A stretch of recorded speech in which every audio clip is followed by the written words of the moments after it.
Isa, dalawa,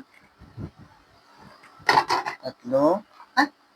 Ay, mga ka-Diyosa. So, ayan. Sorry, naabutan niyo pala ako. Inaayos ko tong bagong dating ko na wall mount storage na nabili ko dito sa TikTok. And alam niyo ba, for only 200 pesos, ayan, pakita ko na rin sa inyo.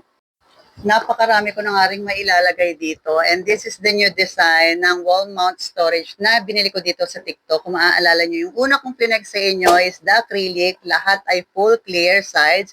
But this one naman ay color violet siya. So, di ba, ang ganda and ang ganda rin yung pang-design sa ating mga gamit. Pwede rin ito sa ating kwarto, lagayan nyo ng mga perfume, cosmetics, and pwede rin siya sa inyong mga toiletries, pasok na pasok ito sa inyo. Then ngayon, meron din tayo palang iba pang kulay nito, available din ito, ayan, sa purple, meron din silang yellow, and meron din silang white.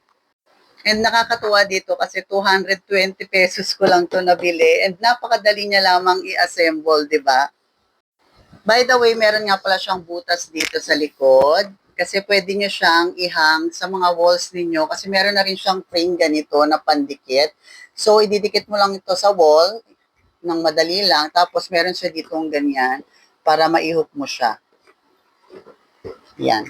Di ba? Napaka-easy niyang gamitin and napakadali rin itong i-assemble tulad nga ng sabi ko sa inyo.